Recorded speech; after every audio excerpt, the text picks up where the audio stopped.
Do you know that famous quote from Carl Jung that goes something like this? The most terrifying sentence in the world is not, I have cancer. So what does he mean by that? If we are all alike, then how can we be unique? I am a mental health educator, and I make videos like this one to help you become more aware and knowledgeable about mental health. Now let's get into today's topic. In this video, I'm going to answer exactly that question and reveal to you the uncomfortable truth about the desexualized mind that no one told you. He believed that everyone has a unique perspective on the world that is shaped by their individual experiences, and that embracing this uniqueness is essential for personal growth and self-discovery. Jung argued that by suppressing our unique qualities, we cut ourselves off from our true potential and we become disconnected from ourselves.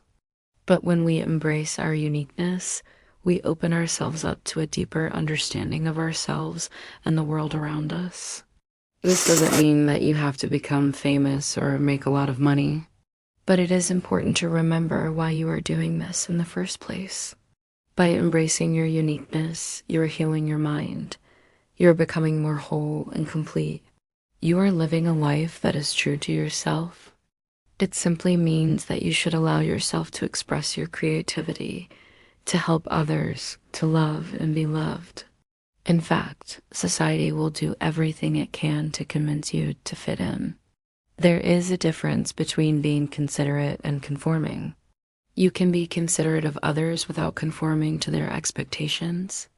If you found this video helpful, please consider subscribing. I would love to have you here. Make sure to follow me on social media for more mental health education. To get more videos like this one, I wish you all the best in your journey to mental wellness. See you soon. For example, if you want to travel the world, but your friends want to go to college, you can still respect their wishes while still pursuing your own dreams.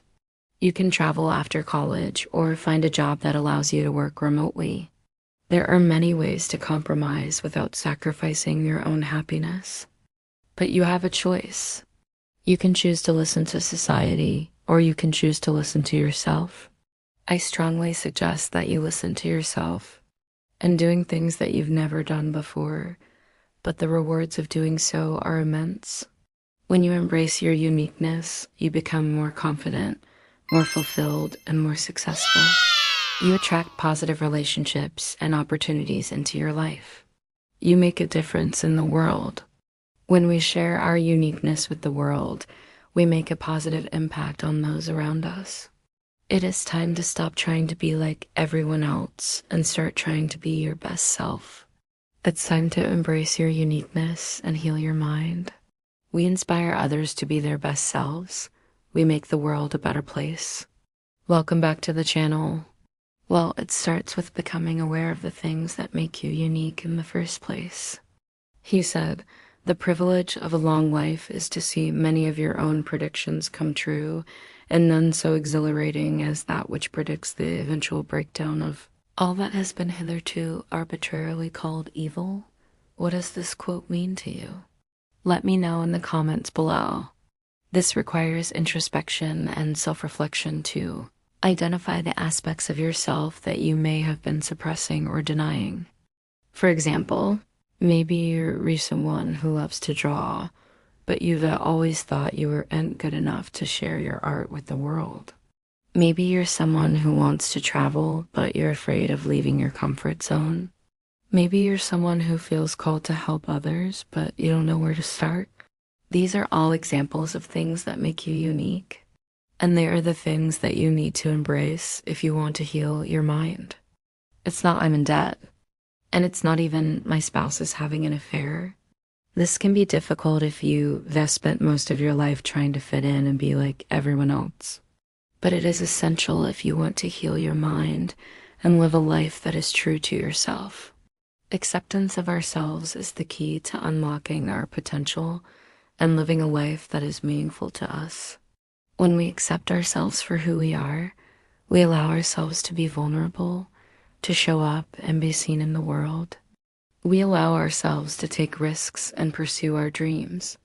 We allow ourselves to fail and learn from our mistakes. Jung said that the most terrifying sentence one can ever hear is "you are not unique." Jung, of course, was referring to the reality that we are all more alike than we are different. And that idea, when considered deeply, is quite unnerving because it points to our commonness. And what is more terrifying than being confronted with the idea that there is nothing special about us? But Jung also said that if you want to heal your mind, you must find what makes you unique. If you're new here and you thus stumbled upon this video from somewhere in the endless void of YouTube, allow me to introduce myself. So Carl Jung was absolutely correct when he said that the most terrifying sentence in the world is "you are not unique." Why? Because our uniqueness is what we believe makes us special. It is the thing that we hold so dearly because it is the basis of our self-esteem and identity. For example, if you were the kid who wore glasses in elementary school, you may have felt self-conscious and sought to hide your glasses if possible. Or maybe you were the fat kid and you tried to hide that by wearing loose clothing. Maybe you were the smart kid and you hid that by acting stupid so that you wouldn't stick out. The point here is that we all have things that make us unique, and in an effort to fit in, we often try to deny these things. From the time we are little children, we are constantly comparing ourselves to other kids at school. And over time, we begin to mold our personality and behavior to fit in with certain groups of people. We pick up characteristics that make us who we are, both good and bad. But we do this unconsciously to gain validation from others.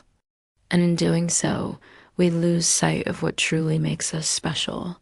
In fact, we become so obsessed with fitting in that we often try to deny the very things that make us unique in order to appear more normal or better than those around us. Jung said that one of the most important steps to healing your mind is finding what makes you unique. So what does this mean in practice? How can you embrace your uniqueness and heal your mind? The second step is to accept your uniqueness and allow yourself to be who you truly are. The final step is to share your uniqueness with the world. Embracing your uniqueness is not always easy. There will be times when you feel like giving up and just fitting in. Here's the harsh reality. Society is not going to tell you to embrace your uniqueness. Now, I am not suggesting that you should be selfish or inconsiderate towards others when you seek to embrace your uniqueness. Of course not. I know that embracing your uniqueness can be scary. It means stepping outside of your comfort zone. It's time to stop trying to fit in and start trying to stand out. I want to leave you with a quote from Carl Jung that I think sums up this video perfectly. Thank you so much for watching and supporting the channel.